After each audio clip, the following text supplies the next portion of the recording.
P2, इससे पिछली वाली वीडियो में हमने निम्नतम अवस्था को निर्धारण करने के लिए आपको बताया था कि किस प्रकार निम्नतम ऊर्जा अवस्था निर्धारित करने में इलेक्ट्रॉनों के आपस में इंटरेक्शन और कक्षीय कोणीय संवेग और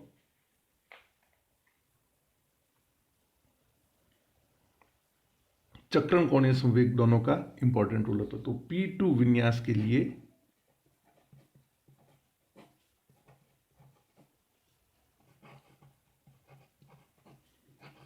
L का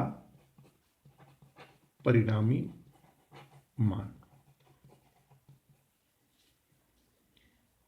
हमको पता है।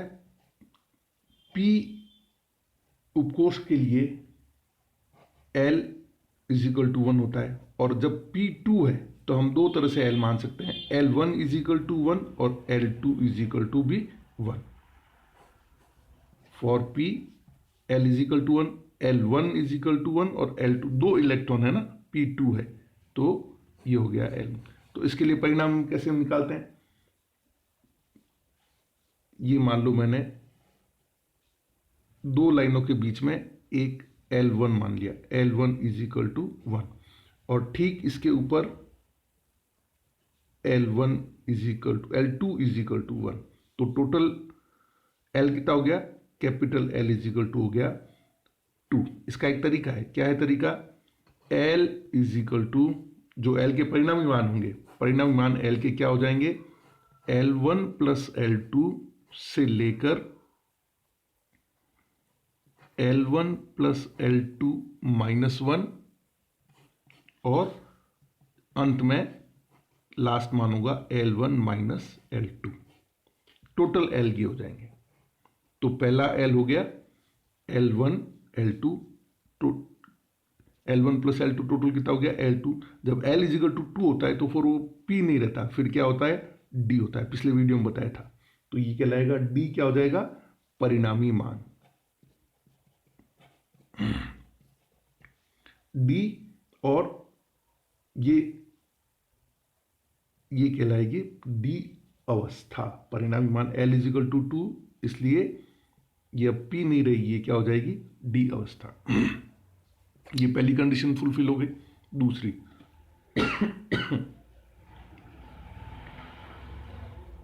ये L1 इजिकल टू 1,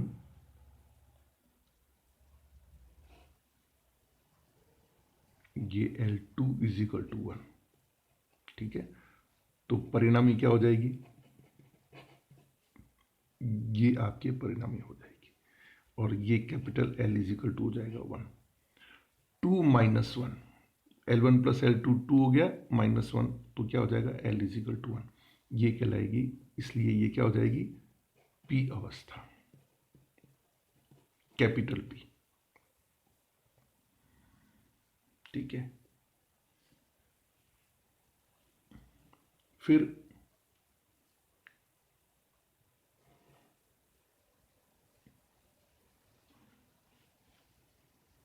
ये L1 इजिकल टू 1 और ये हो गया L2 इजिकल टू 1। तो परिणामी क्या हो जाएगा? L1 माइनस L2 कितना हो गया? 0। कैपिटल L इजिकल टू 0, तो ये कहलाएगी, इसलिए ये अवस्था क्या हो जाएगी? S अवस्था, ठीक है। इसी तरह हम D के लिए भी निर्धारित कर सकते हैं। D2 विन्यास के लिए L पदों का परिणामी मान। सीधा सीधा सवाल पूछा जाता है, असाइनमेंट है आपके लिए, कि D2 विन्यास के लिए L पदों के परिणामी मान लिखिए। P2 विन्यास के लिए L के परिणामी मान ज्ञात कीजिए। तो ये इनके L के परिणामी मान हैं। L पदों के परिणाम है ना। तो अब देखिए D में अगेन फॉर्मूला वही है, D2 है तो L1 इजिकल टू 2 हो गया, और L2 इजिकल टू भी 2 हो गया, और कैपिटल L क्या हो जाएगा? L1 प्लस L2 से लेकर L1 माइनस L2 तक। तो देखिए कैसे, ये L1 इज इक्वल टू 2, ये L2 इज इक्वल टू 2। तो परिणामी मान क्या हो गया?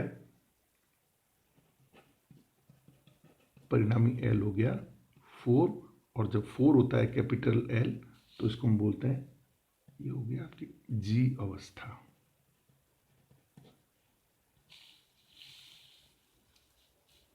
L1 is equal to 2, L2 is equal to 2, दोनों जुड़ गए तो परिणामी हो गया L is equal to 4। Formula क्या था? Capital L is equal to L1 plus L2 से लेकर L1 माइनस L2 तक। तो ये परिणामी G हो गया। ठीक है, इसके बाद में दूसरा देखो, ये L1 इज इक्वल टू 2 और ये L2 इज इक्वल टू 2। ये आपके परिणामी हो गया L, और ये परिणामी L हो गया L is equal to 3। L1 plus L2 minus 1, इसको हम बोलेंगे F अवस्था। ठीक है, ये हो गई आपकी G अवस्था। अब देखिए तीसरी कंडीशन,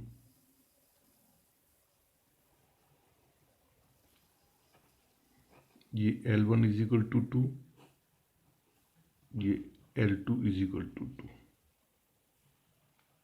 ये हो गया आपके परिणामी, परिणामी L, कैपिटल L। ये क्या हो जाएगा? L1 plus L2, L1 plus L2 minus 1, L1 plus L2 minus 2, 2 plus 2 4 minus 2, capital L हो गया 2। ठीक है, और ये जो है आपके क्या कहलाएगा? जब 2 होता है तो ये परिणामी स्थिति L की क्या कहलाएगी? D अवस्था।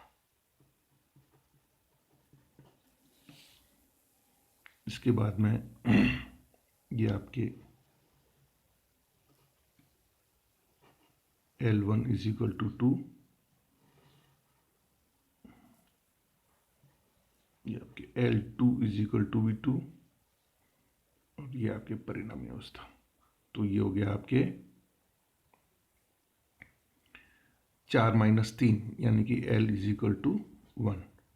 इसको हम क्या बोलेंगे? P अवस्था। और लास्ट एंड फाइनल, ये आपके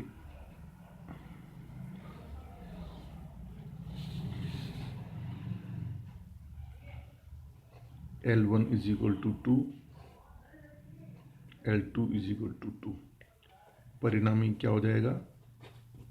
L is equal to 0, it will be called S अवस्था। तो ये है साहब P2 विन्यास के लिए L के परिणामी मान। इस तरह से आपको शो करना है, सीधा सीधा क्वेश्चन पूछा जाता है। और D2 विन्यास के लिए L पदों के परिणामी मान ज्ञात कीजिए, तो ये इनके परिणामी मान है। ठीक है, इस तरह से आपको फॉर्मूला लगा करके परिणामी मान ज्ञात करना है। इसके बाद में अभी भी हमारा काम पूरा नहीं हुआ है। मेन अपना जो काम था वो था कि भाई हमको ये डिसाइड करना था कि निम्नतम अवस्था कैसे ज्ञात करते हैं। तो निम्नतम अवस्था ज्ञात करने के लिए हमने आपको बताया था कि इलेक्ट्रॉन्स की आपस में इंटरेक्शन होती है, और उस इंटरेक्शन में दो चीज़ें बहुत इंपॉर्टेंट रोल करती है। एक तो चक्रण से उत्पन्न चुंबकीय क्षेत्र युग्मन, और दूसरा कक्षकीय गति से उत्पन्न चुंबकीय क्षेत्र। तो पहला हमने कक्षकीय गति से उत्पन्न चुंबकीय क्षेत्र का समअप किया है, ऐड किया है उसको, कि 2 इलेक्ट्रॉन होंगे तो उनके जो L के मान होंगे वो जुड़ जाएंगे, और उस तरह से परिणाम प्राप्त होगा। इसी तरह S के परिणामी मान भी जुड़ जाएंगे, और हमको रिजल्टेंट चक्रण क्वांटम संख्या मिलेगी। अब इन दोनों कौन कौन से? चुंबकीय चक्रण और